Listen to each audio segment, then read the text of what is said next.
Yo, what's up, y'all?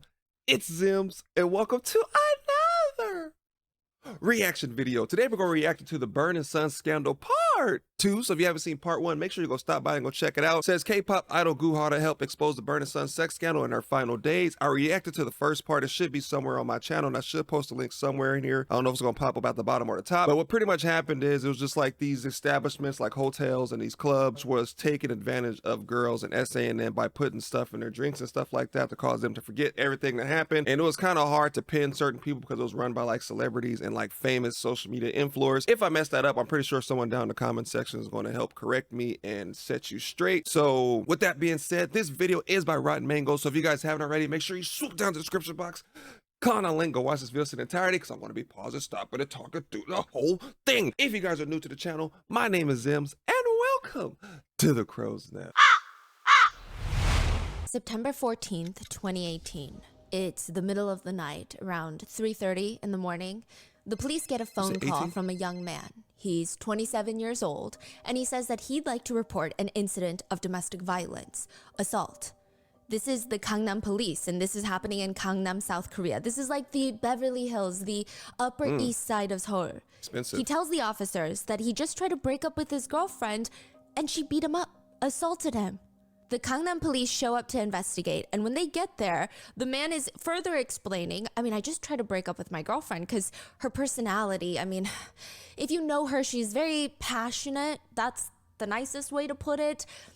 She just has this over-the-top, dramatic personality, explosive. Her temper is out of this world. She's quite hysterical. So I just try to break up with her, and she loses her mind, starts scratching him across the face, twisting his arm, assaulting him, screaming at him, "Who are you to break up with me?"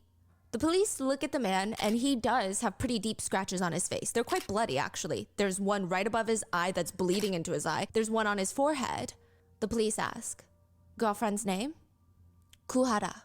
Goo Hara, the famous K-pop idol from one of the biggest girl groups of their time. This is a very delicate case, and they know this. The police start investigating, and there's just something that's not really adding up. If this man's story is true, why is there CCTV footage of Goo Hara, the K-pop idol, on her knees begging him to not do this to her? And why did he, the boyfriend, email Dispatch, a Korean tabloid similar to TMZ, twice during this so-called one-sided assault? And what does all of this have to do with the Burning Sun? A few months after this domestic violence incident, Goo Hara will help reporters blow the lid off of the Burning Sun case. And less than a year later after that, she will be found dead in her apartment. This is part 2 of the Burning Sun case. This is following our initial episode that came out a few months ago, but in a few days, we will be uploading the third and final part. There's a lot of updates. Otherwise this video would have been 4 hours long. So with that being said, let's jump into a brief recap of Burning Sun. Even if you have no idea what we're talking about or watched part 1's episode a while ago, check it out. Hopefully this recap is going to give you the lowdown on the case. In Seoul, South Korea, there were, at the time in 2018, 3 places where you can go if you want to see a celebrity or a K-pop idol in person. First would be a fan meet. There's always fan meets. Your second option is a little different but similar, is go to a concert. You're not going to see them up close and personal, but you still see them in real life. And the third option was the one that marketed itself as the place to be if you want to rub shoulders with celebrities and the upper elite. The third place is the Burning Sun nightclub.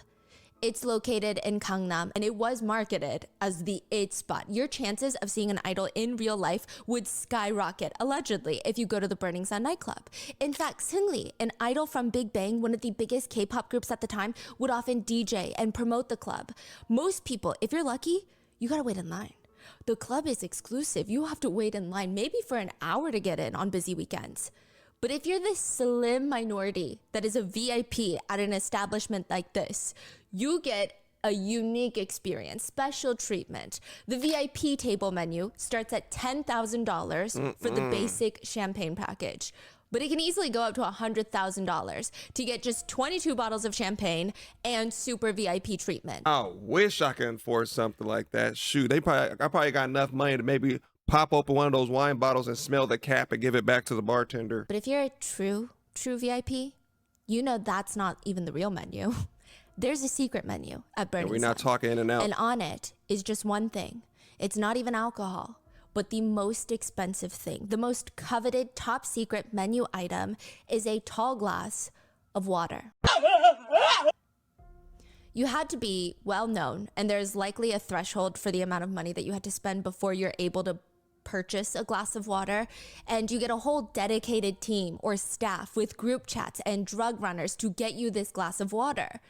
At Burning Sun nightclub, a tall glass of water is code for a young, beautiful, and most importantly, drunk, so they don't fight back, female club goer. The employees at Burning Sun would coordinate getting VIPs tall glasses of water into their VIP rooms. They would do whatever it takes to get them their secret menu choices, even if that means drugging these women.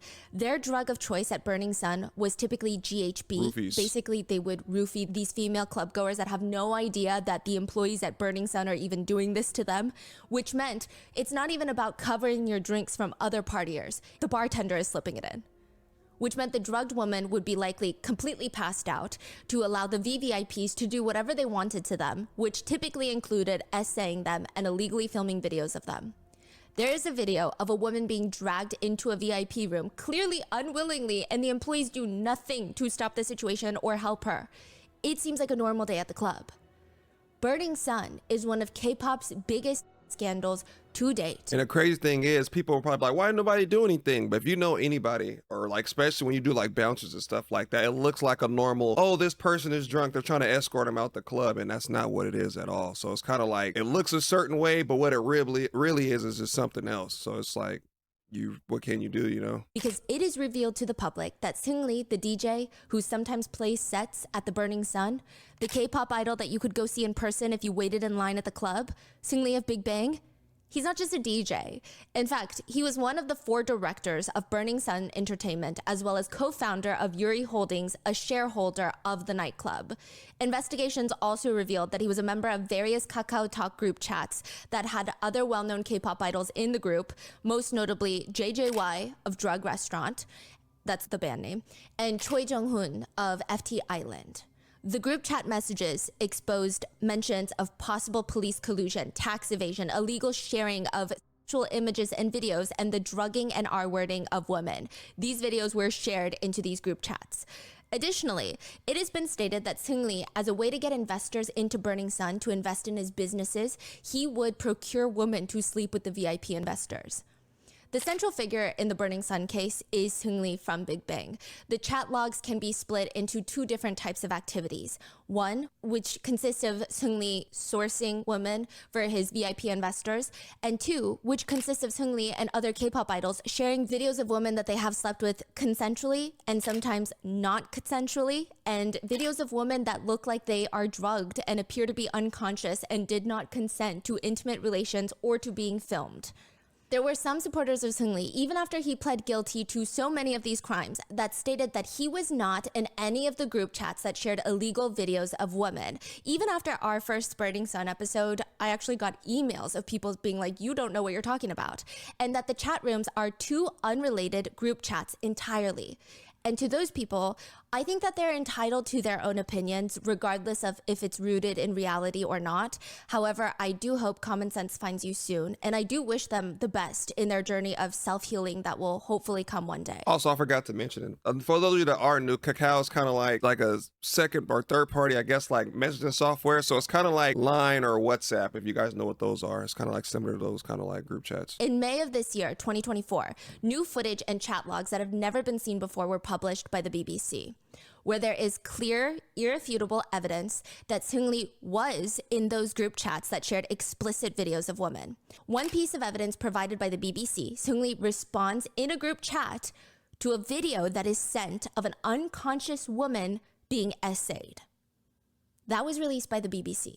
If you believe that Seungri is still innocent and not involved in those group chats, please tell Seungri to file a defamation lawsuit against the BBC, which he has not done so far, at least as of public knowledge, nor have we heard from his attorneys, even though we have been accused of defaming his great character. And not to mention, a new video was also published by the BBC of Seungri angrily gripping a woman's arm, dragging her while screaming, shut up, follow me."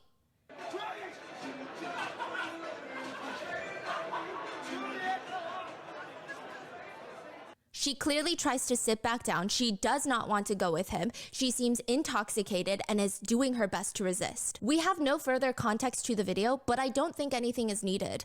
There are so many better hills to die on than that of a man who treats any woman or anyone for that matter like that.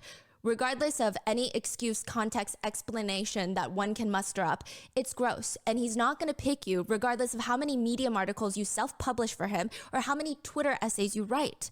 But one of the most important things that the new BBC documentary has highlighted is the, quote, whistleblowers of the Burning Sun case.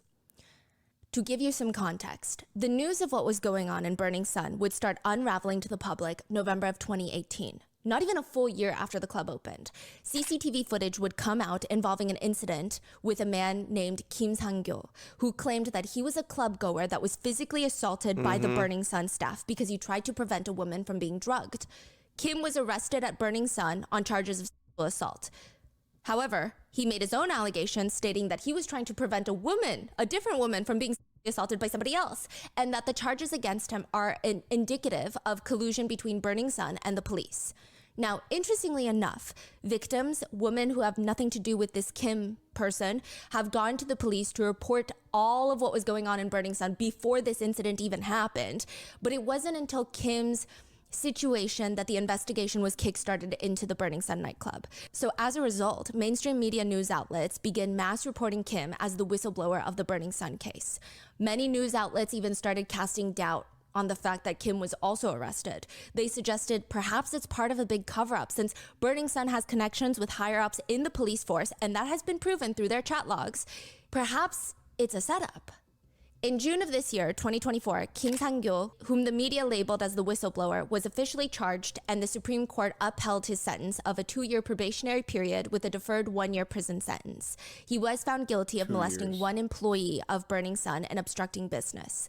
A few netizens have used this prosecution as proof that Kim Sang-gyo was, quote, the real predator behind Burning Sun, and that Seungri specifically was scapegoated, framed, and his involvement was exaggerated to further push some sort of weird narrative, and some go as far to claim that Seungri is actually innocent. So much so that the hashtags apologize to Seungri and hashtag justice for Seungri started trending. Oh my gosh. However, the majority of netizens, with some common sense, believe, no, Kim Sang-gyo can be a whistleblower and a criminal at the same time. Similar to how a K-pop idol like Seungri can leave a lasting imprint on the K-pop industry and be a criminal at the same time. Those things are not mutually exclusive. So for a few netizens that are still unconvinced, please take it up with the courts. The official guilty verdicts of just a few of the men involved in the Burning Sun, including the controversial whistleblower, are as follows. JJY was found guilty of gang R-wording, filming and distributing illegally recorded videos. He was sentenced to 5 years in prison. 5 years. Choi Jung-hyun was found guilty with gang R-wording and sentenced to 2.5 years in prison. Seungri was found guilty and charged with overseas gambling, the embezzlement of millions, procurement of prostitution, mediation of prostitution, spreading illegal pictures, instigating violence, and other small business-related charges. He was sentenced to 18 months in prison, which he pled guilty to. Kim Sang-gyo, the quote whistleblower, was found guilty and charged with molestation and obstruction of business. He was sentenced to 2 years probation and a deferred prison sentence of 1 year. All 4 of these individuals were found guilty beyond a reasonable doubt until irrefutable evidence comes out, which I haven't seen a single solid piece of evidence that is verified and can actually be argued in the court of law in any of the Twitter essays, Twitter graphics, long threads, Medium, self-published articles. I haven't seen anything. Until irrefutable evidence comes out and officially exonerates these men, those are their sentences, those are their crimes, and those are their records. If you want a further deep dive, feel free to watch our previous episode on Burning Sun, which will be linked in the description. But one of the more important aspects of the new BBC documentary is that it has shed light on 5 women that are responsible for exposing the Burning Sun scandal. Bro, I can't believe the sentences they give is just like insane. Like she rattled off like 12 or 14 crimes and got 18 months. Like that is insane. Like you can't help but laugh at it. It's just like, how do you do all that and only get 18 months? And he probably got released for good behavior too on top of that. And then they're like, oh, we don't have anything proven.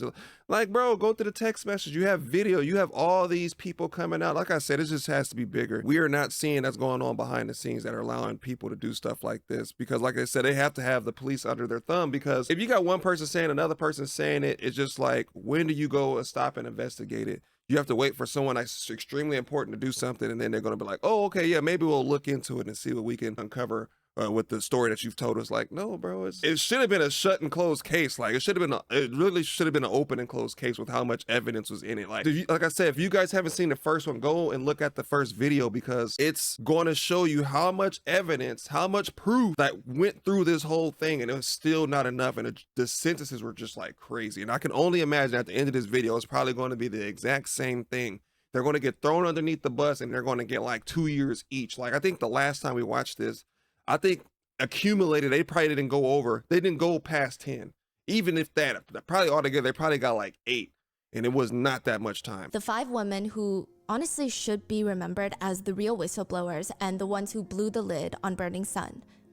This is the story of how one woman's police report would kickstart the entire case, a second woman who secretly dropped 3 USB drives off at a lawyer's office containing all of the evidence, the third woman who suffered death threats and 2 miscarriages and still would not back down because she believed the public deserved to know the truth, the 4th woman who risked her entire career to conduct her own investigation, find the victims herself, and go up against the police, and the story of a 5th woman who sacrificed friendships in order to track down a corrupt police official and who would be found dead in her apartment before anyone could say thank you.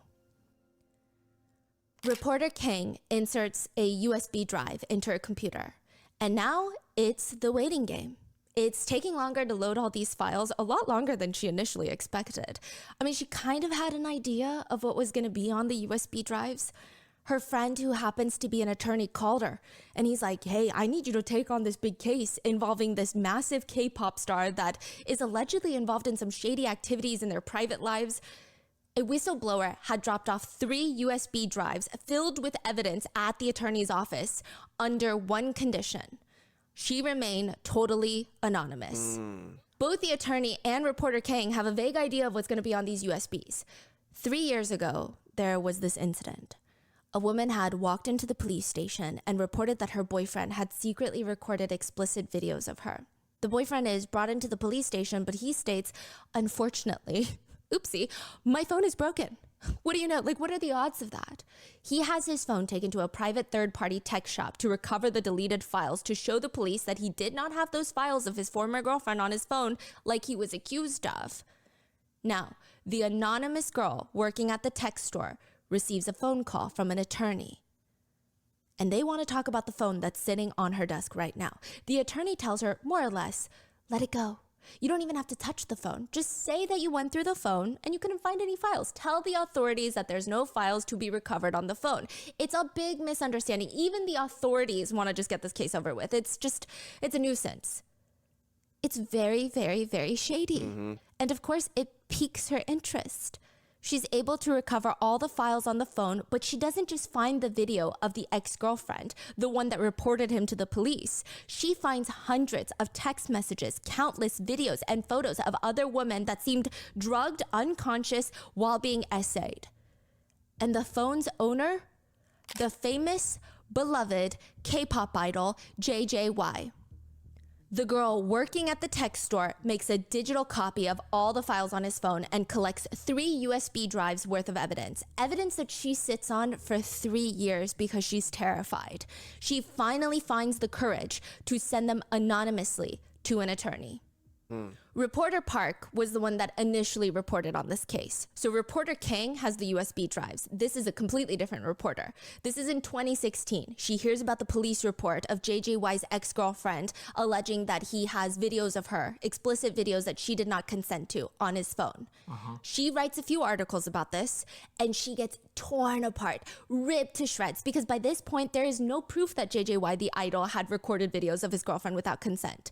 In response to reporter Park's articles, JJY holds a press conference where he states, "First of all, I sincerely apologize for causing controversy with this incident. The woman who pressed charges against me was my ex-girlfriend, and even though we split up, we remained good friends. The video in question was filmed as a joke with consent, and it was deleted right away. I've been working a lot recently, and that led us to arguing. And in the middle of that argument, she filed a complaint to the police against me. But since being questioned by the police, she has withdrawn the charges." Reporter Park is ripped to shreds. Comments on Reporter Park read, "Park trying to f up a person's life with her stupid article. Breaks my heart thinking about JJY crying about all of this. Seriously, go die, Reporter Park." Look at that face on Reporter Park. It makes me want to stomp on it. What a bitch of a fucking filthy lower class jealous of these men.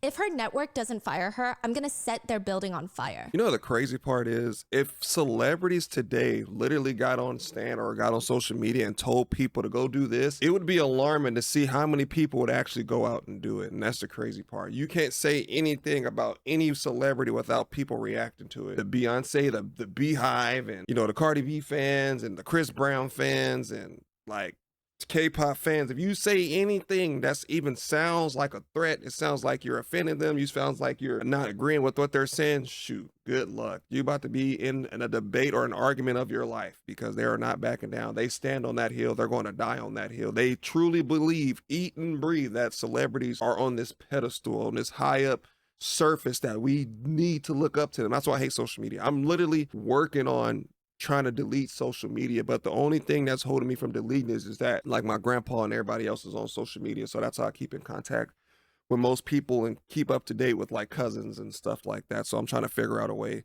on how to do that. But yeah, it's really toxic and cancerous. Like, I can't stand it. I don't see how people put celebrities and stuff on a pedestal. It's one thing to love them and support them and stuff, but when you start, don't say that about her, you don't know her like that. Like, bro, you don't know her either. You know of her because you've never met this person. You don't know who they are. Like, you just don't. Reporter Park would receive death threats, explicit photos of private parts. She would be doxxed and bullied for years after these articles that she published. She was scared for her life, stressed, terrified, villainized, and ultimately she miscarried twice, and she lost her ability to have children after that. Jesus.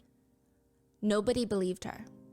But now, 3 years later, reporter Kang has the USB drives that the tech shop worker had copied and kept as evidence. Reporter Kang starts feeling the nerves creep up on her. The files are done loading. She clicks on the first file, and it takes her a few seconds to even understand what she's looking at right now. It is not the ex-girlfriend that initially made the report against JJY. It is a video of a completely different woman, naked, in a bed, and she looks like she's on drugs, or she's practically asleep. She looks completely unaware of what's going on and what's happening to her, and the fact that she is being sexually assaulted right now. By JJY. Yes. Reporter Kang says her heart starts beating faster and faster. She clicks the next video file, and it's another intimate act, a woman engaging in oral activities with a guy, but it seems like she doesn't know that this is being filmed. It seems like it's being covertly recorded. There's a video where a woman is clearly unconscious. Some of the other ones, it's hard to even know if they're consenting or not, because it's hard to know if they're even awake. You can't really say for sure, oh, they're awake, or this is just, you get it.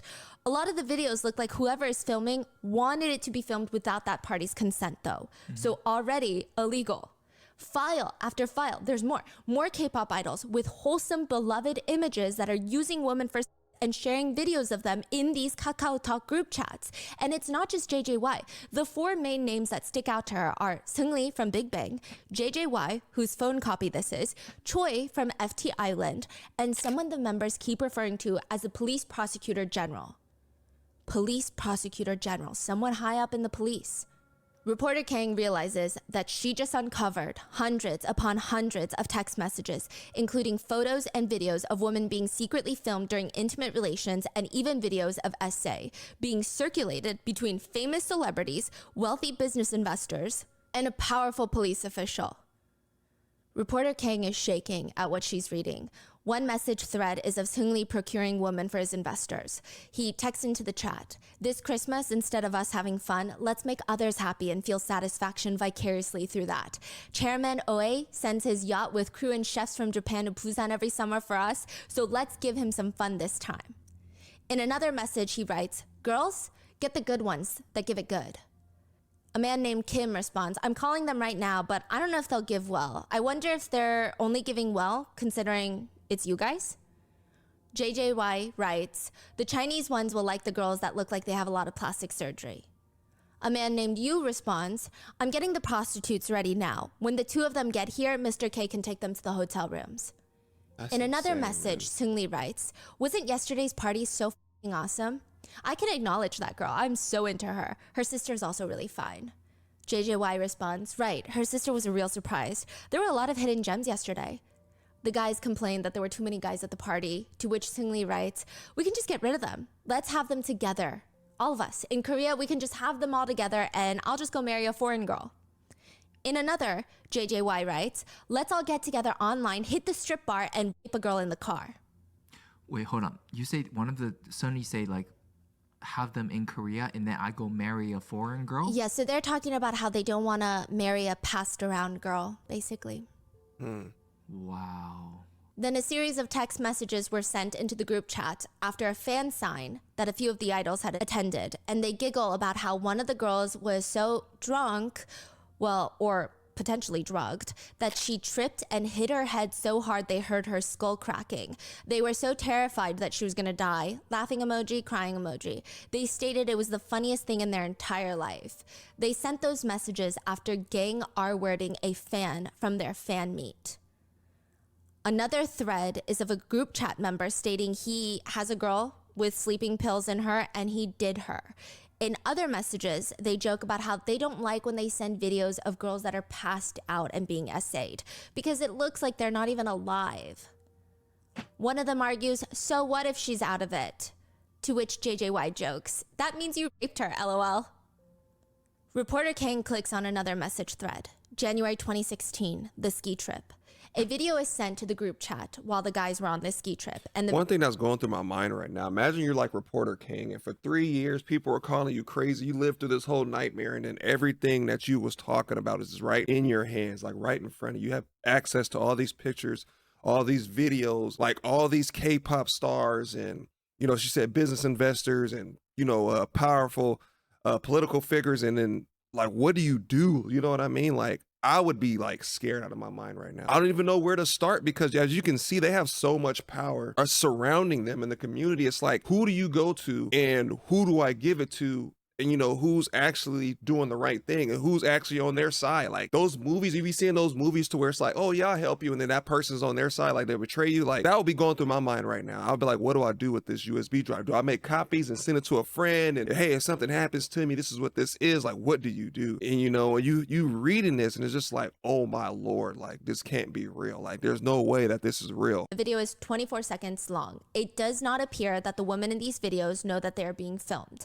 In fact, it doesn't even appear the woman knows what's going on. The video is of a man on the sofa pulling a woman's undergarments aside and touching her down there, but she looks slumped over and unconscious. Another photo is of a man's hand touching a woman's breast. Another video is filmed from the second floor of the ski chalet, peering down onto the first floor, where the women again are clearly not aware that these videos are being taken. Another video is of a man walking through the hallway, opening the door to a bedroom to see a man having intimate relations with a woman. It is impossible to tell if she consents to the intimate relations, but clearly she doesn't know that she's being filmed. Seung-Lee responds in the group chat, because he is in the group chat. He responds, "Who is it?" The friend Kim responds, "Hee hee, redacted's friend, redacted. The one who talks a lot?" 1 minute later, he sends 3 more pictures. According to the BBC, all 3 pictures depict the R wording of unconscious women. These messages are from 2016. 2016 is when Sulli and his group that he was a part of, Big Bang, were ranked one of the most powerful celebrities in all of South Korea. They were the first Korean artist to be included in the Forbes Celebrity 100 list. They were technically on top of the world. Wait, 2016, that's before Burning Sun opened. Yeah. So they've been doing this type of things Yes. like without the nightclub. Exactly. And nightclub only almost provided a space for them to do it even bigger. The nightclub employees that were interviewed for Burning Sun said the VIP rooms almost seemed intentionally constructed to be in the very back of the club where no one can hear anything. And it was under a hotel.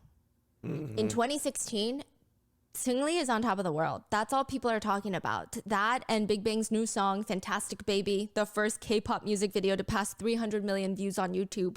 The only other thing in the K-pop world that received that much attention in 2016 is probably the fried rice picture. A picture of fried rice goes viral in 2016. 2016 is a very strange year in the K-pop world. A K-pop idol by the name of Sulli, or Sulli, goes viral for her Instagram picture of her fried rice. This is the picture. You know those like hibachi grills, like silver top grills? Well, there's a pile of fried rice on there, and the rice has been rearranged to look like it spells I love you, I heart you. But the I is shaped like a private part, and there's 2 eggs at the bottom that look like balls, right? Sulli posts that onto her Instagram and quickly deletes it. But it's too late. She's a K-pop idol. It's already been re-uploaded by netizens, and comments read, no way she actually did that. What a crazy bitch. She must be getting some really good D right now. I honestly think once her attention drops, she's gonna release her own intimate video online. Wow, her boyfriend's D must be like a drug. I'm actually worried for her parents. A sane person wouldn't even post this on their private Insta. Are her parents not embarrassed for having raised their daughter like this? This was the confirmation for netizens. That little fried rice picture was confirmation that Sulli, the K-pop idol, is a sex addict. Another comment reads, she's a sex addict. She needs therapy. It's like she was born to be an adult star. Have you heard of the group FX? No. Yeah. They were one of the most iconic groups in K-pop, and Sulli was a member of FX. Sulli has this very ethereal quality to her. She looks like a fairy. That's what she was known for. People really, really love Sulli. She's very angelic looking, talented, and it's really hard not to root for her. When she first debuted, it was released that when she was younger, she would go to this church retreat where these 2 girls would repeatedly bully her. They would hold her head underwater and not let her come up, nearly drowning her. Since then, Sulli suffered from severe aquaphobia, and she wasn't even able to wash her face properly for the longest time. But she's like, that's not going to be my life. I am determined to challenge myself and overcome it. So one of her biggest bucket list items was going scuba diving, which she is eventually able to check off. She has this very it factor about her. A famous director would even say she's confident, shines under bright lights, and has the face of a princess. Of course she was going to be famous. 2013, 3 years before the fried rice scandal, Sulli's image comes crashing down. She is caught by the paparazzi spending time with this rapper named Choiza, or I guess the English pronunciation would be Choiza. There is just a lot to unpack here. Choiza is around 33 years old at the time. Sulli is 19. They have a 14-year age gap. On top of that, Choiza's rap name is allegedly after his, quote, large penis. So at first, both parties do not confirm the dating rumors, but a netizen posts on a forum about how they found Choiza's lost wallet and it had pictures of Sulli in it, which, like, what are the odds? People start going crazy at this point. Again, their agencies are still denying the dating. SM Entertainment, the agency that Sulli is signed with, says Choiza is only a senior in the industry who's like an older brother to Sulli. They are not dating. Since they're close, though, they do meet often. Eventually, the relationship gets confirmed and all hell breaks loose. It's just unleashed on mainly just Sulli. I mean, I think we can all have our differing opinions on what age gaps we're comfortable with, but their relationship is not illegal. She was of age when they started dating, and I personally feel like I can't comment considering she seems to have a lot of love for him even after they break up. But I would hope that they were just good for each other, right? But there is a problem with how netizens react to the news of their relationship. After it's confirmed, news starts coming out about how Choi-ja is this romantic guy. He writes love songs for his girlfriend. That's the image that he's receiving in the media. Meanwhile, Sulli's Instagram is flooded with people calling her a sex addict, mainly because she's dating someone with a stage name that refers to his private parts. Which he even later states he regrets his stage name for the sake of his mother. She's so mad at him for it. He wishes that he could change it, but it feels too late now. Basically, netizens feel like Sulli is a for dating someone older than her. And on top of that, they start dissecting her Instagram pictures, ripping them apart. This is like the beginning of micro-analyzing every single picture that she ever uploads. Her every little movement, her every little breath is micro-analyzed. These are just a few that netizens have a lot of issues with. One of them just shows her wearing a cute mini dress that is sheer, but you can't really see anything other than the outline of her thighs. Another one is her near a poster of a woman's butt. And it's like those cheeky little shops, you know, and they have the neon lights. And she has her hand on the butt and she's looking back at the camera pouting, fully clothed, like modest clothing at that point. Another one of her is doing a split, fully clothed, but it's not even a split. It's like a regular Pilates pose. She's just doing a back handstand and it's like splitting. It's a Pilates pose. It's working out. And another one of her is in shorts, leaned up against the wall. All very normal, if not even pretty tame pictures to post on Instagram for a celebrity. Yeah. But some netizens truly believed this was confirmation that Sulli is a full-blown addict. They started flooding her Instagram with comments like, Sulli's a star now. Is this really the sweet Sulli we knew? It's crazy to see how much like night and day it is compared to America and like Korea, because them pictures was not even bad. Those of you that follow the rappers and R&B artists over here in America can probably say with certainty that's not even close to what they be posting. Like you might as well just be full blown naked by the picture they be posting over here. Like that's crazy. That wasn't even bad at all. Like I think the pictures was kind of like funny. Like, you know, I don't know. Things get just taken out of context like so quickly. Like you can't really have a life. You can't say what you want to say anymore.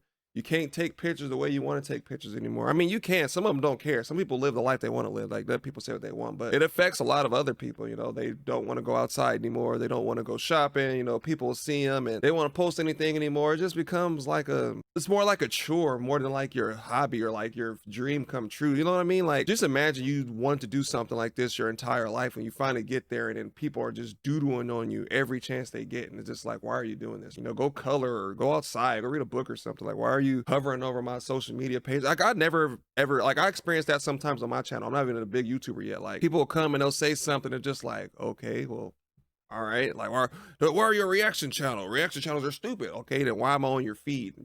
So that just lets me know that you literally go around on reaction videos and comment on things. If YouTube wouldn't recommend you reaction channels because you don't like reaction channels. You're not going to find my channel unless you're just literally going from channel to channel and just, you know, harping on reaction channels. And it's just like, bro, why are you doing that? You know, so some people are just losers and don't got nothing else to do, you know? She just becomes crazier and crazier. Is she out of her mind? She just wants to suck Choi-ja's private parts. She has no talent, but she's good at being a pervert. She's ruining her own life. Where is the pure and innocent Sulli now? I don't like her anymore. She's a...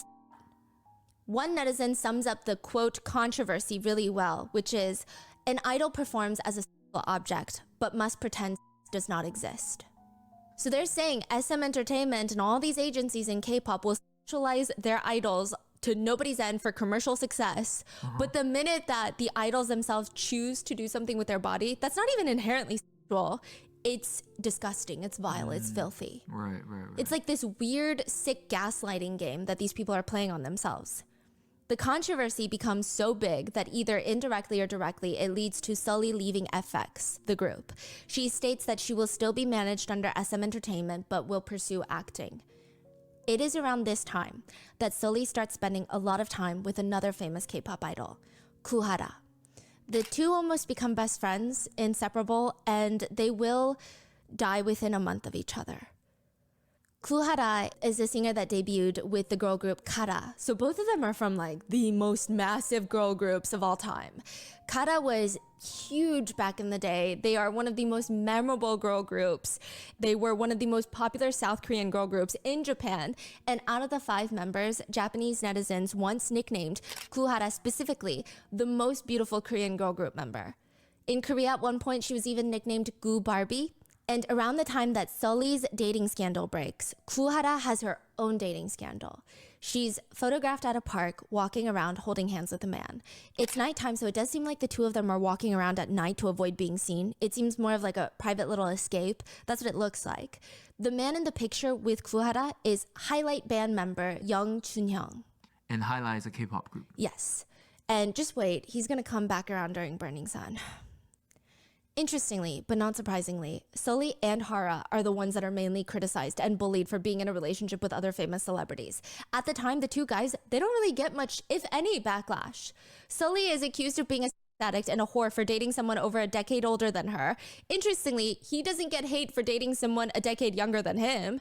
And as for Hara, a lot of toxic netizens just hate the fact that Chunyoung didn't choose them and that he chose Goo Hara. Even though this is Goo Hara's very first public relationship, she's a full-fledged adult, netizens give her the title of being boy obsessed. Even though she spends almost every waking hour at work, performing, practicing, doing tours in Japan and South Korea, and doing other work-related events, she is considered boy obsessed. All she can think about in that pretty little head of hers are boys. At this point, some netizens are so riled up about her relationship with Highlight member Chunyoung that they're willing to do anything to prove that Goo Hara is not worthy of dating him. Some netizens make it their full-time job to find something, anything that's going to confirm what they've all been thinking. Goo Hara is not special, she's really not that pretty or talented, and she's not deserving of Chunyoung. That's what they're thinking. They're honestly like vultures. They act like they're working for the CIA when in reality, they're not being compensated. It's not their job. They're weirdly obsessed. And instead of arguing something is for national security, they're just straight up trying to bully someone on the internet. Someone that doesn't even know that they exist. Exactly. And they find what they're looking for. People do that, bro. They dig deep into Hara's old social media from before she became famous. And an old picture of her resurfaces, kissing her boyfriend at the time. It's not even like actual, it's like a light little, and there's a picture taken. They keep digging. They come across a series of photographs that look like Hara and her then boyfriend. This is again before she's famous and her boyfriend's also not famous. There are a series of photos that look like, from context clues, they're celebrating her birthday and maybe a dating anniversary. That's what it looks like, which is fine, but netizens find a few problems with it. First, in this series of pictures, there's one photo of Hara and her boyfriend taking a picture in the mirror. Her boyfriend is holding up the camera and she has her arm around his shoulder. To me, the picture looks really normal, but a lot of people said that looks very suggestive and sexual. Then some of these netizens do more digging. They look for any sort of identifying pieces of furniture or layout in the place that the pictures are taken, and they cross-reference them with houses, hotels, pensions in the area. And they come to the conclusion that the couple were renting out a pension for this anniversary event. A pension, first of all, it's staying the night together at a place, which is crazy to them.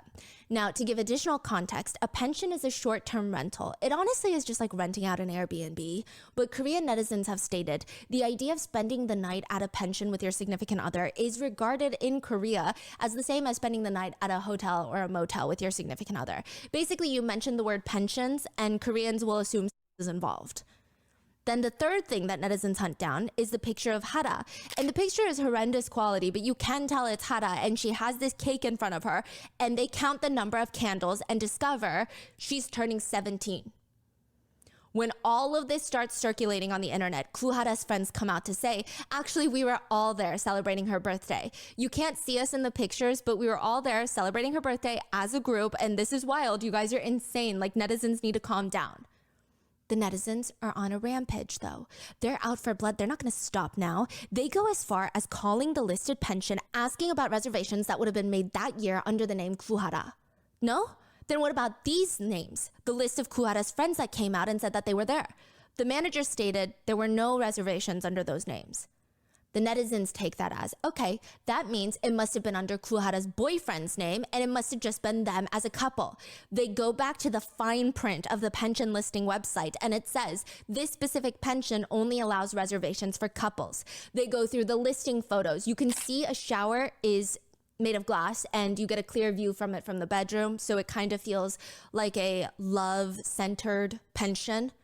The netizens say this is basically a love motel. No. So there. They did it. They did all of this work to prove that Goo Hara maybe had underage, or maybe she just rented out a pension so she could hang out with her boyfriend. From then on, there would be articles about Goo Hara. One article would be titled, Goo Hara party pictures, mannequin body and perfect proportions. So it's just talking about her body, which is already such a questionable title. But the comments would read, even years after this, we're interested in her pension, not her fashion. Goo Hara is not normal. She went to a pension that had a bathroom with glass walls with her boyfriend when she was 17 years old. Another article that has nothing to do with Goo Hara, a netizen writes, about Goo Hara's pension. It's not the idols that are going through a hard time, but the company CEOs. Stop backstabbing the companies that helped you rise to fame and treat them well. Kids these days always causing trouble. Wait, who treating who well? So this comment is about another scandal that was a stupid scandal of another K-pop idol. And the comment reads, these K-pop idols are ruining these SM Entertainment and all these entertainment company CEOs' lives by creating these scandals. There is a talk show They're called... not even creating the scandals. The people in the comment section are creating these scandals. Now, the Bird and Sun scandal, I'm glad that one came out. But the whole, oh, she's doing this, she's doing that. She should be appreciative and doing this and that. They're making it K-pop look bad. Just like they're not doing anything. The people in the comment sections are doing it and creating false rumors. Like they take a picture, they don't know who's in the picture. Oh, that's 17 candles. Oh, she was there doing this. Like, why are you digging back 5-6 years ago for what? To confirm what? Nothing. Like she said, like people really do this. That's the crazy part about social media. Like people literally investigate and go and dig up stuff that literally means nothing at all. And they post it somewhere and then people feed into it like, oh yeah, that makes sense. People believe anything these days. I'm telling you, you can literally make a whole Reddit post about how chocolate gives you superpowers. And I bet you about 100 people read it, about 25 people are going to go out and buy the chocolate bar and wait overnight and keep a timer to see if any powers kick in and see if they see anything change in their temperature or their strength. And it's just that time now. Like all of that for what? Like, why are you doing that? I wish a lot more people operated as in like, you know what? I don't like this. I'm not going to watch it. I'm going to carry on with my day. But no, people don't do that anymore. People are like, you know what? I don't like it. I'm going to let this person know how much I don't like it. And if they agree with me or if they say something, it's going to be a whole nother like, no, stop doing that. If you just don't like it, just don't look, don't watch, don't click on the video. Just go on about your business. Put not interested or block that social media account. Like, why do you have to go to extremes to ruin somebody else's life? Like, how can you? I don't even know how people do it. It's just like, I have so much stress and stuff going on with my life. I could not possibly monitor anyone else's life. I couldn't do it. It's too draining as it is. Like, I just could not do it. Radio host, where celebrities will be interviewed by other celebrities, or they call them MCs. At one point, they were, to a degree, considered the talk show that was not afraid to ask tough questions for celebrities. Kara was going to be on the show, and from the get-go, the show gets off to an intense start. The host's label in front of her face on TV, Goo Hara as a relationship idol. I guess implying that she's not known for her talent or her skill or for her music, but she's mainly known for her series of alleged relationships. That's crazy. And relationship scandals. Side note, this is after Goo Hara and her fellow idol boyfriend highlight member break up. Goo Hara was actually spotted out with another idol around that time, and they were just grabbing lunch. I saw the paparazzi pictures. They look pretty platonic. They look like friends grabbing lunch, which even if they're not, even if they are dating, doesn't matter.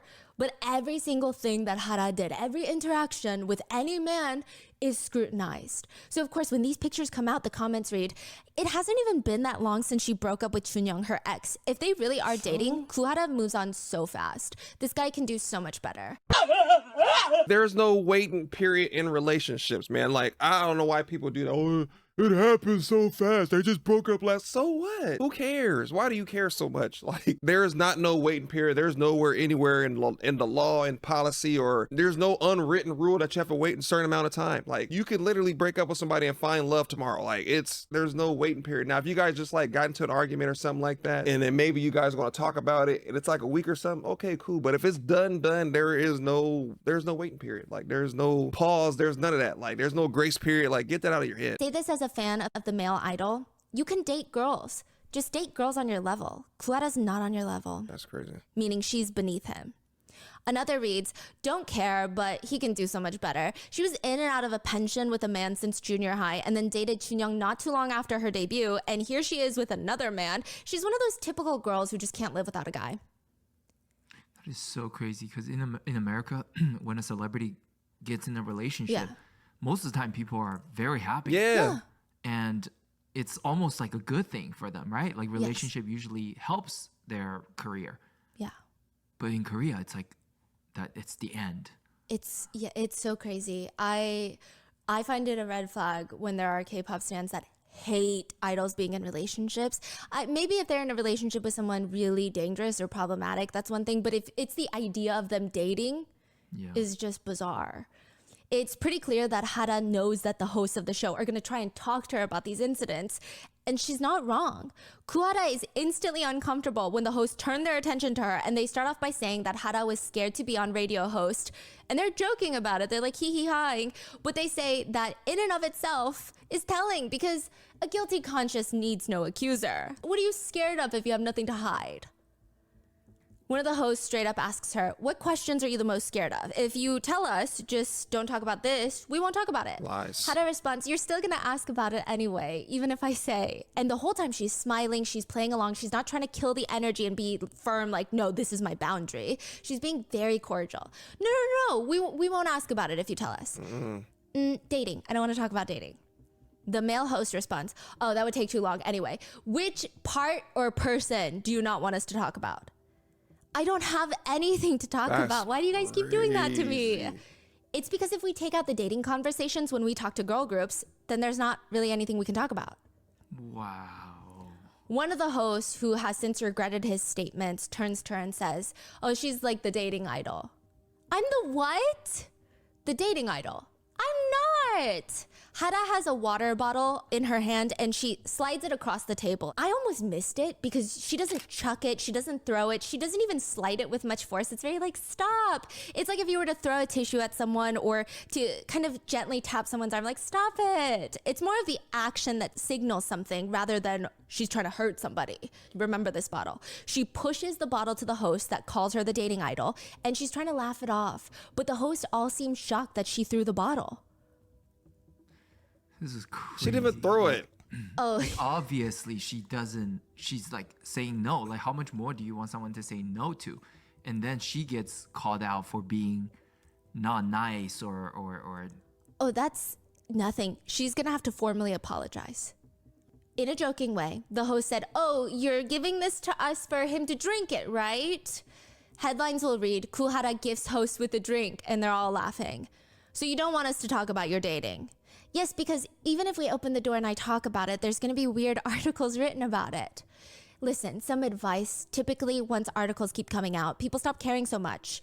But interestingly enough, I looked into it and your relationship life doesn't seem as passionate as one might imagine. As I've said before, our Japanese promotions were very long, and that's all I'm going to say about that. The hosts joke that throughout the show, they're going to keep asking her. They literally say in front of her, it's okay. During the rest of the show, we'll keep nudging her to talk about it gently, like here and there. And she just laughs and says, no, please, no. One of the hosts pulls out his cards, like half of his cards that he's reading questions off of. Because you know those talk shows, they have the little key cards. And he says, well, if we don't ask about Hara's dating life, I guess half these cards are gone. Up until this point, it's a little awkward. You can tell Hara does not want to talk about these certain things, but the way that the both sides are playing it off, maybe you could pass it off as like one hee-hee joke. The four male hosts and Goo Hara, and it is, up until this point again, it's not uncomfortable to watch because she's trying so hard to nicely, very professionally, and without killing this lighthearted atmosphere, she's trying to set a boundary. But the tone starts to shift when the girls reveal that one of the male hosts came to see them in the dressing room before the show. to which the guy MCs poke fun at the fact that the senior went to go say hi to the juniors. In Korean culture, typically the younger person or the junior in the industry has to go to the seniors and like insa, like say hello, thank you for having me. Wait, they brought this up in the middle of the show? The girls brought it up and said, oh yeah, earlier when he came to visit us in the dressing room, and then the male MCs are like, wait, the senior went to say hi to you juniors? Wow. And the girls are freaking out and they're all waving their hand. No. We were getting ready because immediately this is going to look really bad on news. And they know what they're doing. Yeah, Like they are purposefully like setting them up right now. Yes, and I know for maybe not a Korean audience, it sounds like, why would that be a setup? But in Korea, it's these huge types of deal. honorifics, it's basically going up to your boss and being like that's literally what they're saying. No, worse than that. It's like a person without manner, just rude, Disrespectful. disgusting, disrespectful. Yeah. Thinks they're the shit, thinks that they rule the world. Like Yeah. it's giving a very bad connotation. And the girls, of course, they start freaking out. They're waving their hand. No. We were getting ready to come say hi. We were getting ready first, but we had to get ready first. I would have walked off the interview, bro. If I told you no 2-3 times, you keep asking me, bro, I'm gone. I don't know how it works in Korea, because I think that's considered like a sign of disrespect. Let me know down in the comment section. Are you allowed to walk off a TV show, or is that kind of like, they're probably going to be like, oh, TV star pushes the button of Goo Hara or something like that, and they're going to be like, create articles based on that. She has anger problems and she stormed off because the truth hurts. Like, are they going to start doing that? You know what I mean? Or is it kind of like, you know what, fuck this, I'm out of here. Like, you're not about to keep,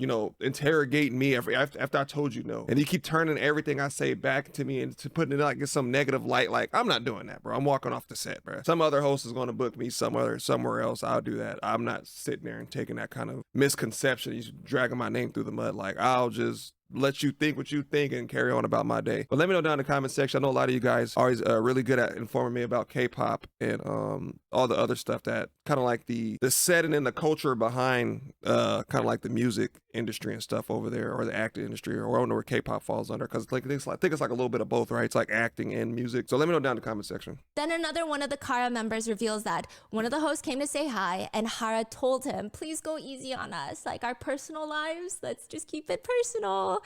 But instantly, that's the first thing you guys bring up. Like, the girls are bringing this up, very lighthearted. Like, again, we told you not to talk about it, and that's the first thing you brought up.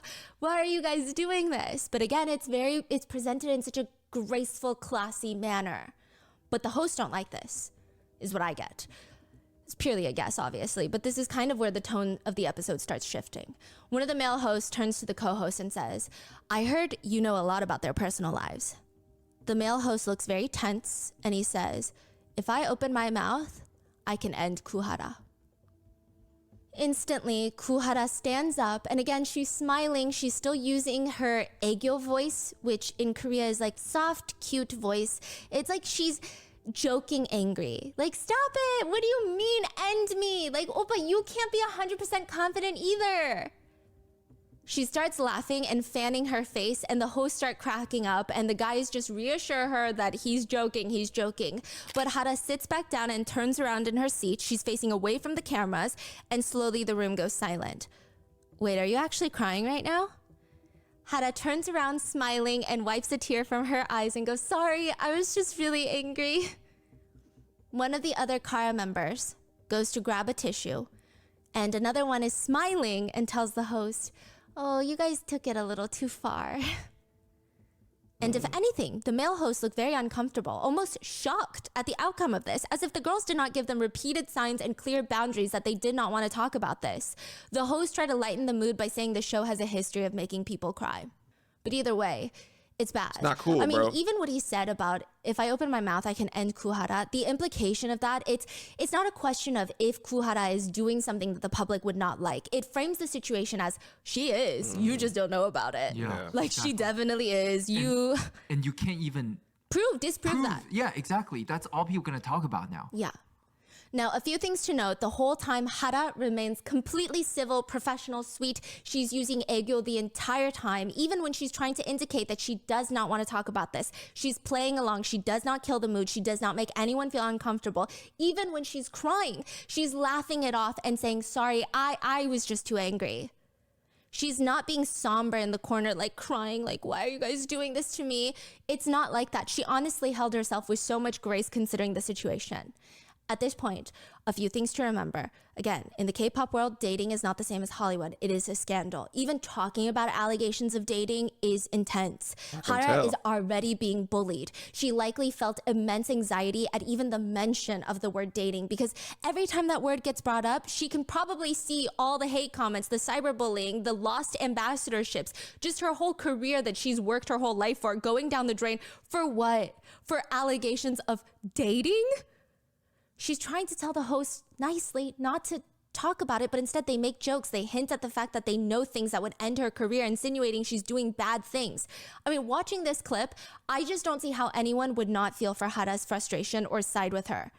Side note, the host will later state that the episodes are scripted. So the male host said, the one that said he could open his mouth and end Goo Hara, he said that all of it was scripted. He has since apologized, and he actually did leave the show because he just felt very uncomfortable, apparently. Some say he left because military enlistment, I don't know.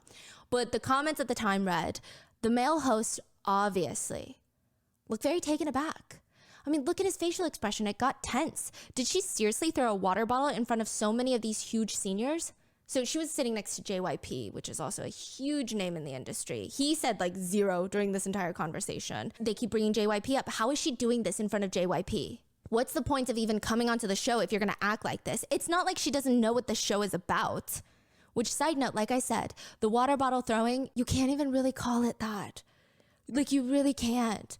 Also, you think Hara has a choice in the show she goes on? Her agency very likely told her, you're going on this show. Another comment reads, this is the first time I changed the channel while watching Radio Star. I never really cared for Kara or hated on them in particular, but their attitude is just ridiculous. I could feel the male host in shock. So many industry seniors, and they dare act with such disrespect. They need to be taught immediately. They're so disrespectful. Another reads, kids these days, Goo Hara, I heard you bought $1 million building. If you make that much money without having any talent whatsoever, you can handle shit like this without crying. That's crazy. Another reads, empty-headed with no talent whatsoever as a singer. Seems like these girls think they're worse shit just because they're a bit popular. Who do they even think they are? I really am not the type to leave comments like this, but I'm just too angry. Exactly what do these girls think they are to go around acting like this at a place with so many seniors sitting around screaming and crying about their own mistakes, accusing a host of not being proud of his own past?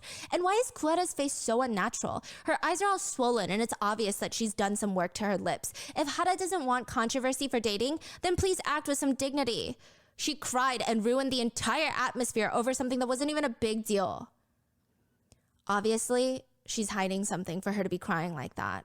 The male MCs, they look so awkward. And who does her fellow member think she is, butting in like that, defending her? God, they're such a mess. Another comment just reads, you better answer the questions. Do you think you're a princess or something? You need to provide for the pay you're being given. So disrespectful. Cry all you want, cry for 100 days, your controversies aren't going away. There was a netizen poll done around the time where people were asked if they believed the MCs if they crossed the line or if Goo Hara crossed the line. 91% of netizens that answered the poll thought Hara crossed the line. Hara had to formally apologize for crying on the talk show and formally apologize for not being professional. So she has to apologize for crying, but he don't have to apologize for making her cry? What? That's insane. What about the whole, I don't consent to these questions? What about the whole, hey, if you tell me, I'm not going to ask you about those? And then they kept doing it, kept doing it, kept doing it. They're not going to say anything about that, but she started crying. Oh, it's her fault. Why are you crying in front of the seniors? Why aren't the seniors saying something to the other dude that's pretty much keeps pressuring them to talk about something they don't want to talk about? Why didn't they say about that? But it's like, you want me to be super respectful and be way up here when you're disrespecting me at this level? Like, no, man, I couldn't, bro. I could not do it. I just really couldn't. And then the fact people be in the comment section, oh, she's empty-headed and this like that. Every time, like I see it all the time. I be on social media, like I said, you know, scrolling through sometimes and people be like, oh, this person is ugly and this person this and that. And you click on their profile, you be like, bruh. I challenge you guys to do it. Like whenever you're on social media, you see somebody call somebody ugly or you see somebody like, oh, this person, that person should do this. They look like this. They just click on their profile and scroll through a couple of pictures and just be like, wow. You'd be surprised. Like a lot of people have a lot to say and then you look at them, they're just like, bro, why are you talking like that? It's just crazy how people will sit there and poke the bear and poke the bear and poke the bear. And then when the bear attacks, everybody's like, kill the bear, kill the bear. And just like, what happened to the person that was poking that? What happened to the person that started the whole thing? We're just going to overlook that. After being harassed. Yeah, she had to apologize for making the male host feel uncomfortable. Side note, if you compare Hara's comments from her Wow. segment on Radio Host to interviews that her ex-boyfriend from Highlight did after their breakup, they should be the same, right? He should also be considered just as controversial as her, just as girl obsessed, because it takes two people to date. Exactly. The comments on the segment read, "It's been so long since he and Hara broke up. Leave him alone." See, this is why celebrities don't want to be public with their dating life. It gets used against them over and over again on shows like this. I always thought he could do better anyway. Let's move on from these comments. This is the best radio star could come up with, asking about Goo Hara. Goo Hara isn't even relevant these days. Oh wait, so he went on radio Host as well. But these are the comments. Yes. People are defending him. Yeah. They comment, Chunyoung has achieved so much in his career, and yet they ask him these low-grade questions about his dating life and Goo Hara. Why would the host even think that's appropriate to ask about Goo Hara? How would he feel if someone grilled him about his ex-wife? 5 years after Goo Hara's appearance on Radio Host, in 2018, a new Google trending search result gains traction. You know how if a lot of people Google something, it becomes a trending search? The trending search in South Korea becomes Goo Hara video. The second trending search is Goo Hara sex video, Goo Hara sex relationship. There were threads on forums dedicated to the trending search, and they read, "Where can I watch the actual video? I want to see it. Does somebody know where I can find it?" The sick part of all of this is Goo Hara never wanted this video to be seen. The quote video in question is actually revenge explicit material. Videos taken of her doing intimate acts without her consent that she is being blackmailed by. Goo Hara filed a police report and news broke, and a lot of netizens, not only do they not feel sympathy for her, but they want to watch it. The whole situation with the search trends starts with the assault case between Goo Hara and her ex-boyfriend. See, that's all it is. People just jealous and they want to see it. Everybody's like, "Ugh, she's gross. I don't want to see it. Where can I find it? Is it on Reddit? Where's the video?" He's a hairstylist that we are going to be calling CJ. Hold on. This all starts Change my camera battery. unraveling September 2018. This is from the beginning of the episode. And I'm going to tell you how it's reported, because during the unraveling of the situation, there were a lot of people switching sides. The tides just keep turning. Obviously, hindsight is 2020, but at the time, I think it's important to note the types of comments that Goo Hara is getting throughout this whole situation. Initially, reports start coming out that Goo Hara assaulted her boyfriend for breaking up with her. I will say, after this one singular report, Hara receives a lot of hate because, the only report there is as of this point is that she hit her boyfriend. But even then, some netizen comments are just questionable. They write pension, cigarettes, living together, violence. The answer's all there. She's crazy. She just dates nonstop, as if she cares anymore about what the news says about her. She's rich enough to own a building. Another reads, "I heard she does drugs, so her boyfriend wants to break up with her and she goes to the extreme to get him to stay." But that same day, a second report is released, a very short one. This time it states that Goo Hara has reported to the police that this was a two-sided assault case. She told authorities that it was CJ that hit and kicked her first. The Gangnam police seem to agree with the fact that they both harmed each other, because the Gangnam police would later report it appears both parties assaulted one another. And this causes even more confusion amongst the netizens.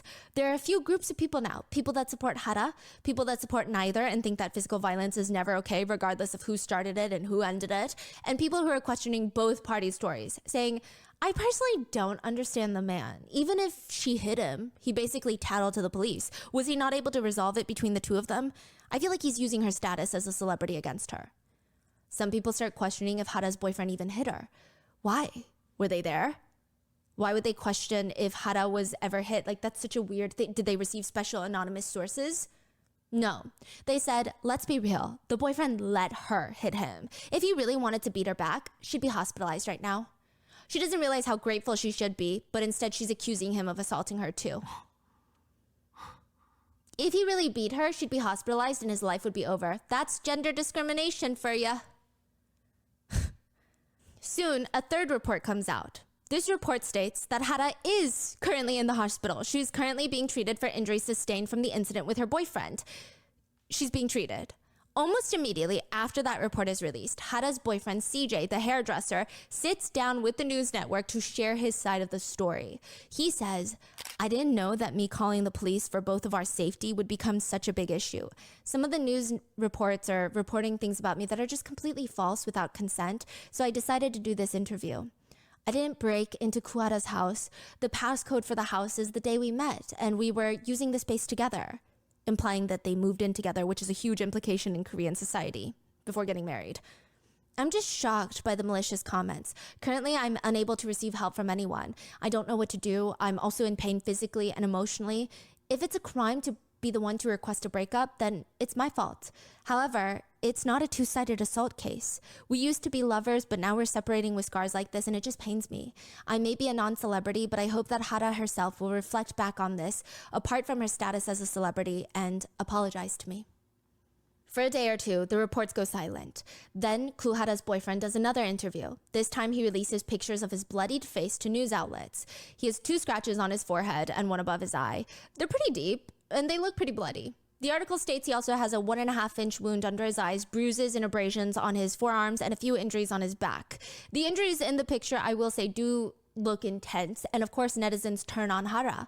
Along with the pictures, Hara's ex-boyfriend gives another statement. He says, and again, this is his second statement, and we have almost no statements from Hara other than her stating that this was a 2-sided assault case. The ex-boyfriend tells the media outlets, I've never thrown a fist at anyone in my life. Moreover, I have never struck a woman like that. If Goo Hara got bruised, it was only through physical contact to calm her down when she hit and scratched me, and it was not caused by my fist or other violence. This is not true, I swear. He also complained that his wounds were so deep that it made social life quite difficult. Whatever that means. And what makes it even worse is that she's not saying anything, so everybody's like eating up whatever it is that he's saying, so it's making it look like she was the primary aggressor. Who knows who was the primary aggressor? But at the end of the day, male or female, just keep your hands to yourself. That's the best way to do it. If you ever feel like you have about to put hands on a person, either leave the situation or find you another partner, because it's never should get to the point to where you feel like you have to get physical with someone in order to kind of like tell them how you feel. A lot of times a dude or somebody will tell their side of the story and they'll tell their side of the story. They might be leaving something out, and they might tell the other half that's left out, and it kind of like completes the whole story together. One person never tells the whole thing how it happened unless it was like a witness. For some reason, it always turns out that way. You start seeing stuff like, okay, this line up with this person was saying, this lines up, this doesn't really make sense, and you kind of start piecing like the puzzle together. But right now, he's creating the whole story, so everybody's like, she's the enemy, down with Goo Hara, but hopefully she comes back and kind of like, hey, this is what actually happened. Or she might just be like, hey, you know what, I did do it, I apologize, but let's find out. Regardless, a lot of netizens are upset with Hara. Some even argue that Hara had no injuries listed about her face. She showed up to the police station and she had no injuries on her face, but look at his face, he has injuries. They stated that if 2 people are violently assaulting each other in a domestic violence situation, they will go for each other's faces because it's a heightened emotions, which means because she has no scars on her face, he didn't assault her. Which is crazy. That's not true. People are just exposing themselves as potential domestic abusers because what are you saying? Side note, at this time, Korean news outlets, one of them, they used this picture for the article, which is of Goo Hara allegedly assaulting her boyfriend. But the picture is from Goo Hara on a variety show, boxing another contestant. And it's a mid-action shot where she looks like she's about to punch the other contestant. And I'm sure it's all fun and games. Like, it's within the game parameters. Like, that's what she's supposed to do. But to use that in an article about domestic violence where it's questioned right now who the assaulter is crazy. Yeah.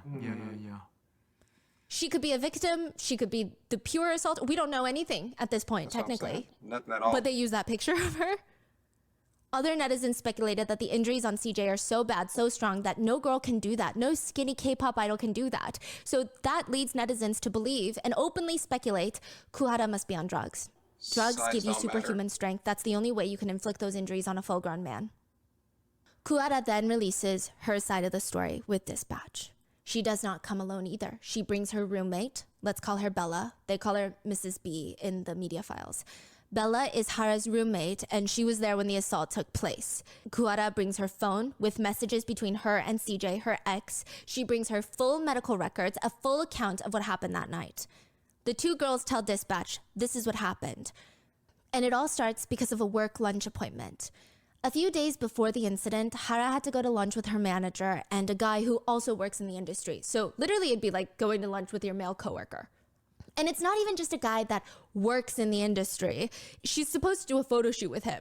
She's not even that close with him, and they had this upcoming photo shoot. So this lunch, they're going over all the details with the manager. But Hara knows the minute she even mentions that another guy is going to be there, that it's not just her and her manager, it's going to be a whole thing. CJ is going to blow it up into some big deal, and they're going to fight over it, and she just omits that detail. She tells dispatch, he's usually very good to me. He's caring, but whenever any guys come up, we fight. If I get a call from a close colleague or an oppa, he becomes very scary. He says things that shouldn't be said. I didn't want to fight because of that, so that's why I didn't tell him if there were going to be guys at that meeting. It was the same day. I just didn't want to cause any trouble that day. Bella butts in. He was suspicious of even all of her work relationships. He always checked on her by asking, who is he? What are you doing? And if she went drinking, he would say really harsh things, disturbing things that are difficult to hear. Hara would lie because she didn't want to fight, and the vicious cycle would just repeat itself. Actually, Hara once tried to break up with him, and she wrote a letter saying, let's just end it here. And he burned it in the restroom. In summary, the guy loses his mind if she's around another man, and he seems terrifying when he's mad, which is why Goo Hara tells him she's just going to lunch with her manager. He finds out. He finds out that there's another guy there, and instead of self-reflecting on why his girlfriend might feel the need to lie to him, he blows up. Hara tries to visit him 2 days after the lunch to try and explain to him why she hid it from him, explain the situation, but he doesn't want to hear it. He kicks her out. He does not talk to her for the rest of the day until 12:30 in the morning. CJ gets drunk, shows up at Goo Hara's house. He gets in through the front door because he knows her house key code. Most Korean residences have a keypad instead of a key. He punches in the code, lets himself in, and starts looking for Goo Hara. Hara's sleeping in her roommate's room that night. They both just fell asleep, talking to each other, hanging out. He finds her, and he's standing over the two girls, and he starts using his foot to kick Hara. He's pissed. He's kicking her nonstop. Are you sleeping? You're able to really sleep right now, huh? The roommate, Bella, wakes up, but it's so uncomfortable, so she just pretends to still be asleep. And she says that he sounded very, very drunk. Eventually, Hara gets up and tries to talk to him, but he's getting very emotional. The two of them leave the roommate's room to figure it out in private, and Bella can hear them. And at first, it sounds like muffling, like they're arguing, but trying to keep it down. Slowly, it turns into full-blown fighting, and not just screaming, but Bella can hear things being thrown, can hear people being slapped. She can hear furniture being broken. Outside, CJ is grabbing Hara by the hair, throwing her around. Hara is fighting back, trying to get him off of her. He has scratches on his face. He throws Hara up against the wall and throws a pretty big air purifier at her, which air purifiers are the size of small carry-on suitcases, like the one it's pictured. They're not small little humidifiers. He starts pushing her, swearing at her, and Hara fights back. She screams, "Who are you to push me? Who are you to curse at me?" Which I think in English, it sounds very much like, "Who are you? I'm better than you. Who are you? You're nothing," right? But in Korean, it's a little bit different.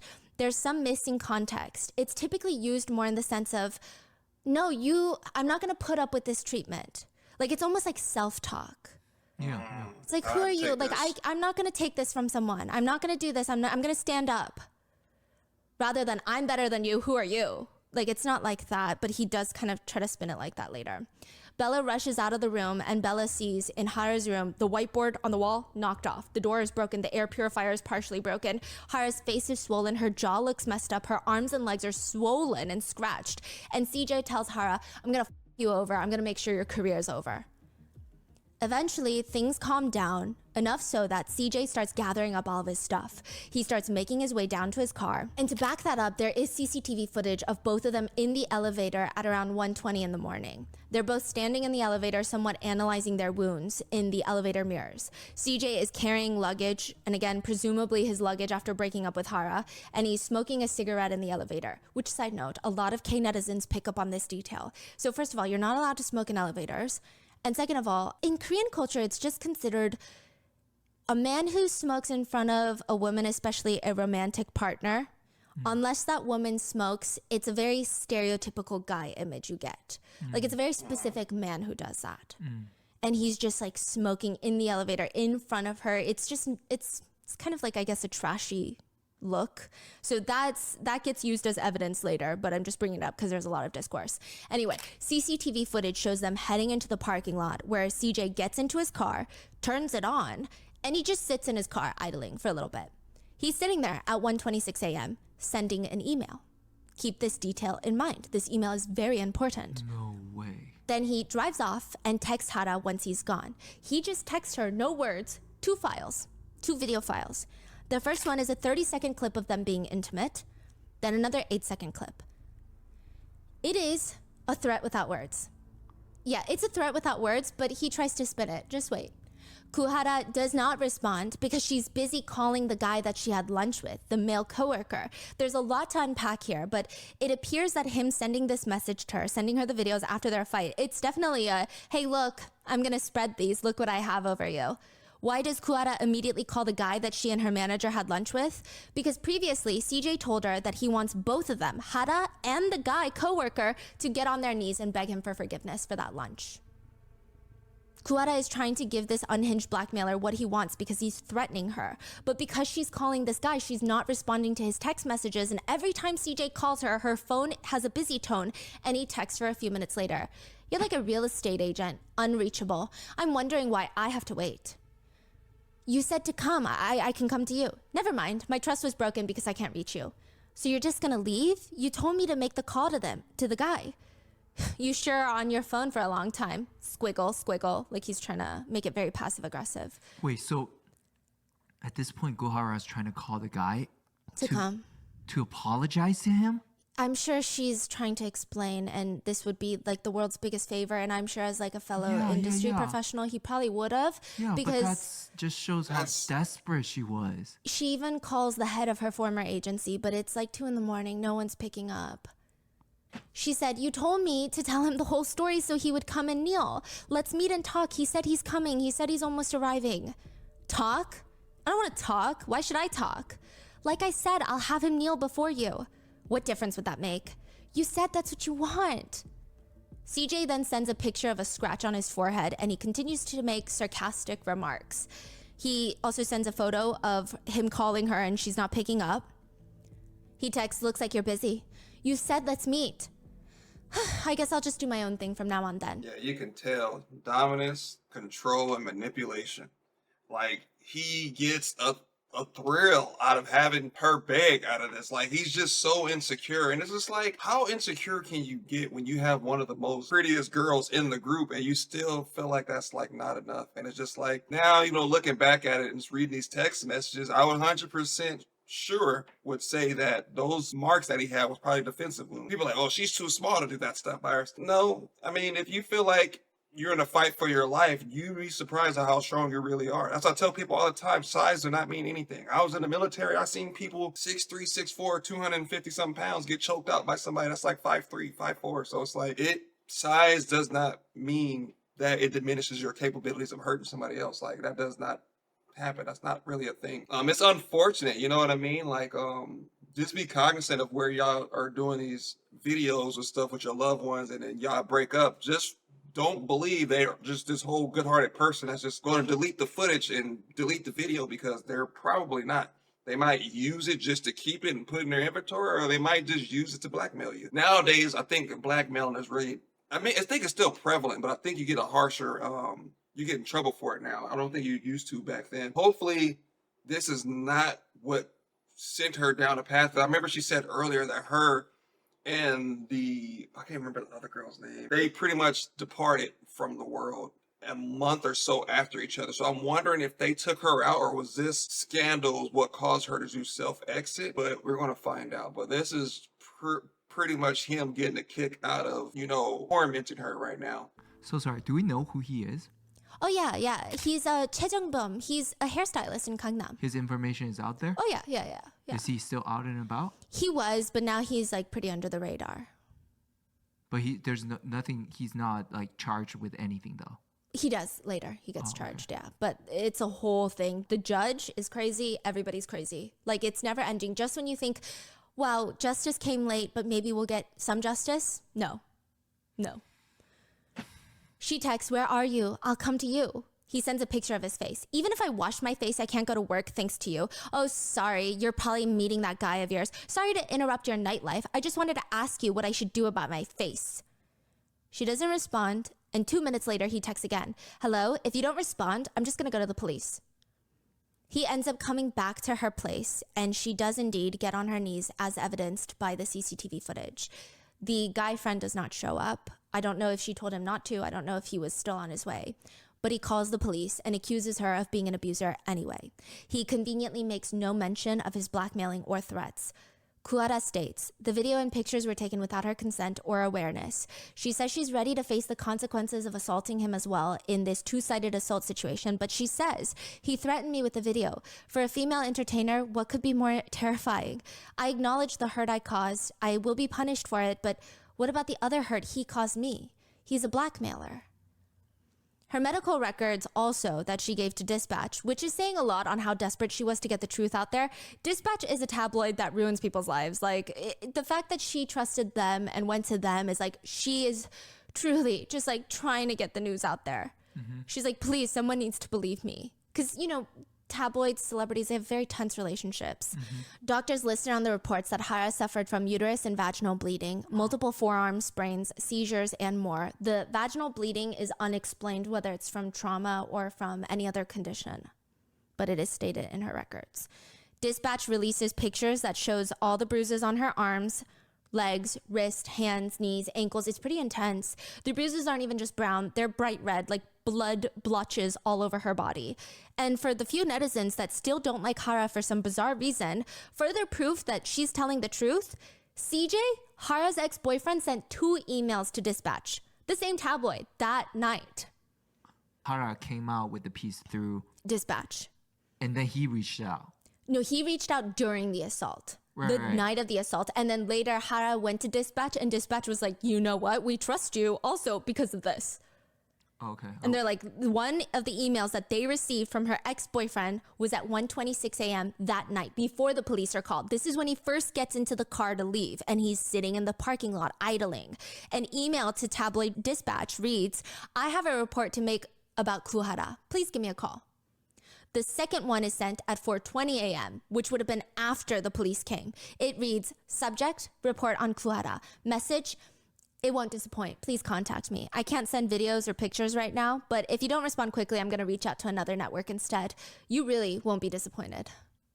I will say at this point, either netizens don't know about what's going on, or they're not keeping up with the news, or they're on Goo Hara's side. I would imagine if somebody is not, they need a lot of self-reflection. But CJ does not stop. He's on truly some unhinged mission to ruin Goo Hara, even if it means taking himself down. CJ, the ex-boyfriend, responds this time with his attorney, and the attorney states, it is true that the video exists.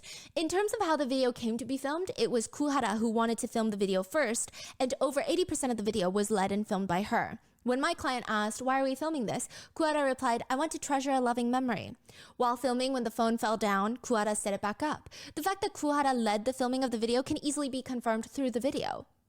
Okay, but that still doesn't explain the blackmailing with it. It doesn't make sense. Okay, yeah, they filmed it, but he's literally threatening her with it. Yeah. The attorney says, if his goal was to leak or exploit the video, wouldn't he have already done so? Well, he was going to. Yeah, he was trying. I'm sorry he was unsuccessful, but he was trying. But he keeps yapping. Look, they fought because of Goo Hara's lies and issues with men. When my client stated that he was leaving Goo Hara because of her lies, she started the fight by grabbing him and saying, who are you to leave me? We will stand by our statement that the assault was one-sided. Goo Hara's bruises were most likely born when my client held her hand, trying to stop her from attacking, and as she fell and toppled when she tackled him. He did not hit her. Then CJ's attorney tries to guilt trip the public. My client's mother has become ill due to shock after hearing about this, quote, revenge porn issue. He has been holding back in consideration for the other party, but he is now being accused of being a heinous criminal. At the end of this very long, nonsensical statement, the attorney states that CJ, his client, will be suing Goo Hara for defamation.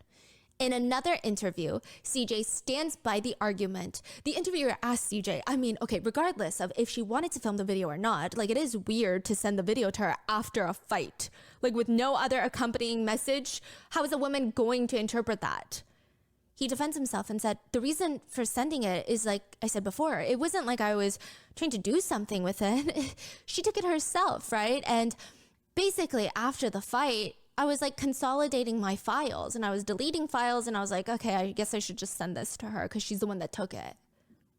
He's basically saying I was Marie Kondoing my phone. Doesn't make and any I needed sense. her to have it back because she took it. I don't even know why it's on my phone.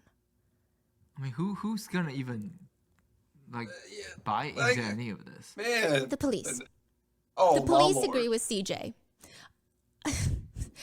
During the investigation, the police concluded initially they will change their mind, but they conclude that there is no definitive evidence that CJ was going to intentionally spread the video. He was no longer going to be investigated for violating the Sexual Violence Act, aka spreading sexual abuse through explicit videos, aka blackmail, or what used to formerly be known as revenge.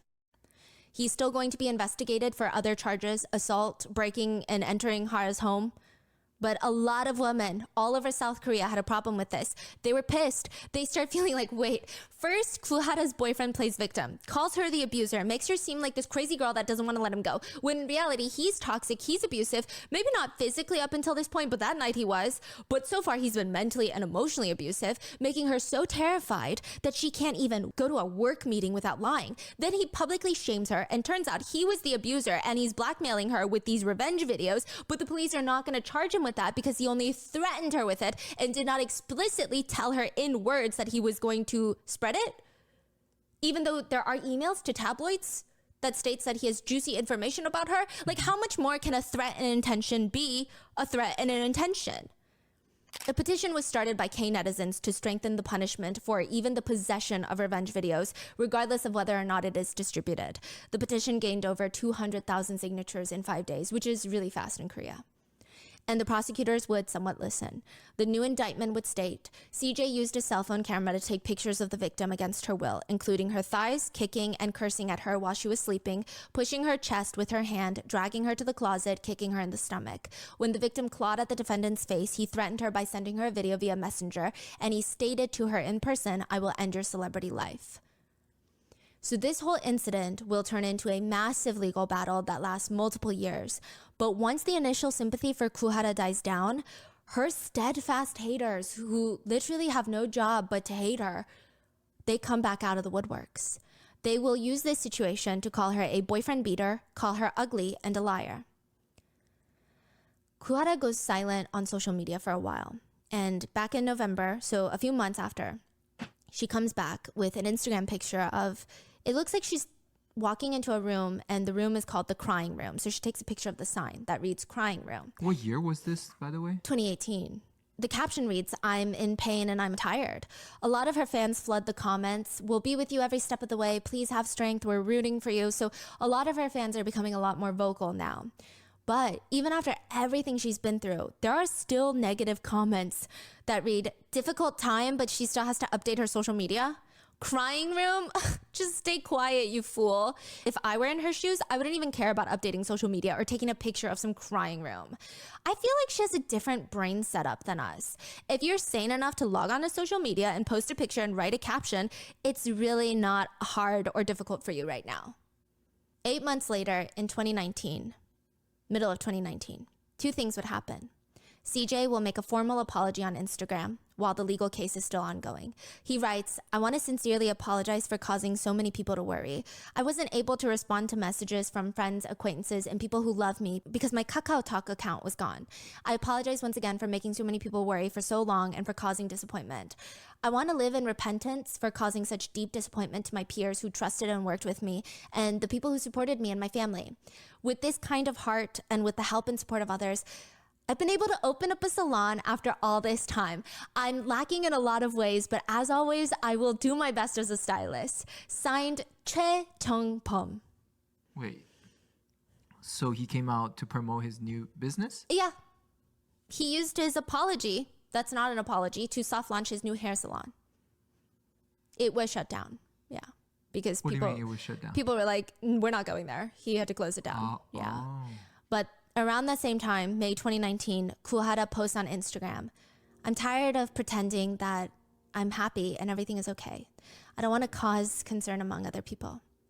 A few days later, she posts another Instagram picture with just a cryptic word, "Goodbye." After seeing that, Hara's manager starts panicking, starts calling her, no response. They drive to Hara's house and find her unconscious and in critical condition. She attempted to self-exit. Thankfully, her manager rushes her to the hospital, and the comments under the articles about her attempted self-exit read, "Attention whore." She'll look back on this in a few years and cringe at herself. The true attention whores never actually die. They feel satisfied with the attention they get from it. No point in worrying about celebrities. They're all rich and live well. They only appear once in a while when they need attention. That's crazy, bro.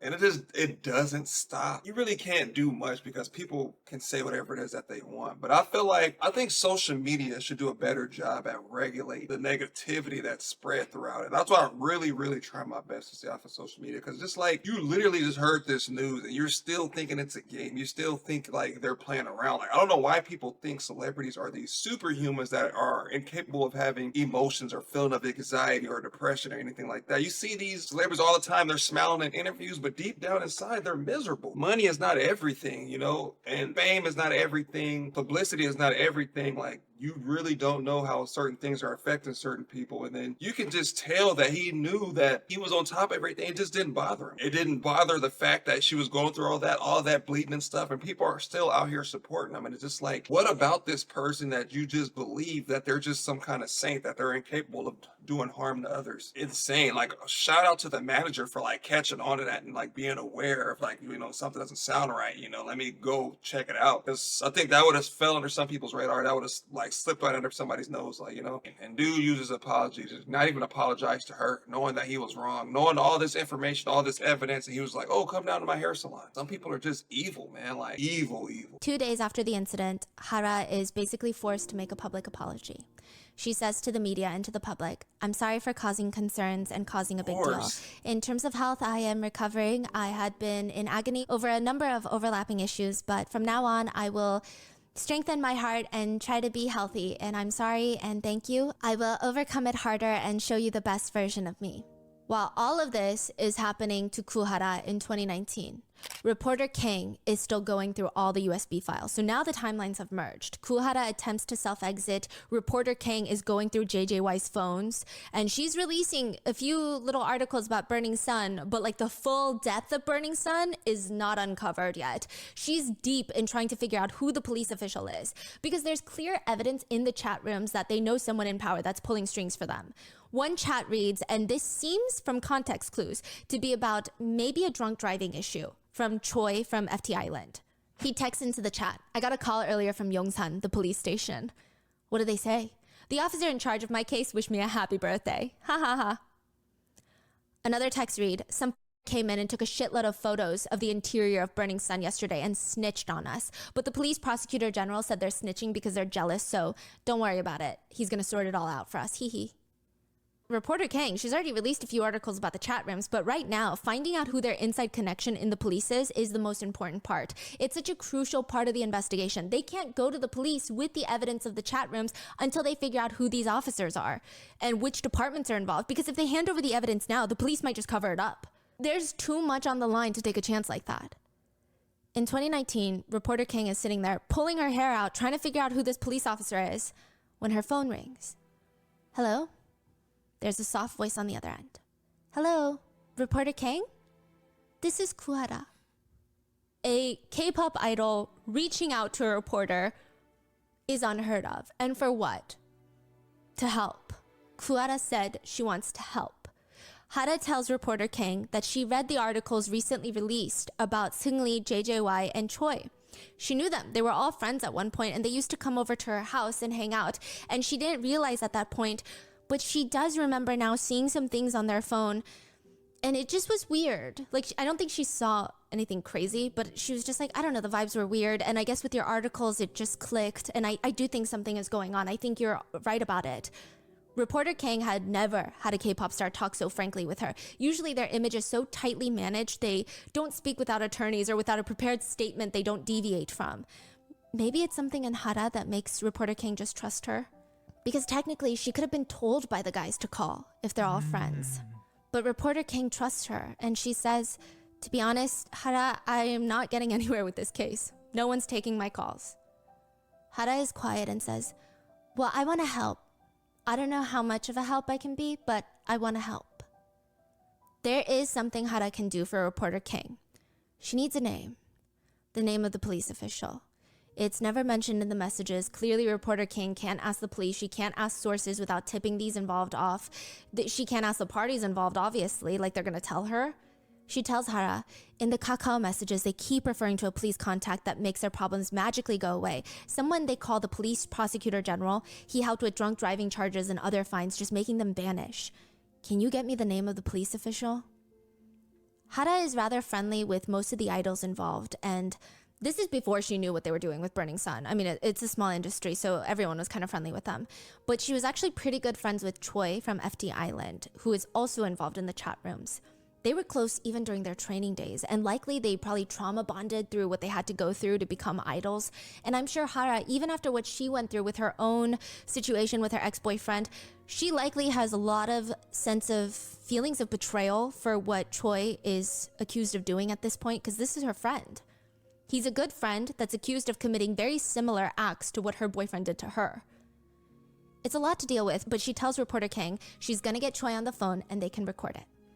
Hara manages to get Choi on the phone and tells him, she doesn't lie to him, she doesn't secretly record him, she convinces him to tell journalist Kang what he knows about the police official. She tells him, I can help you, tell the reporter everything you know.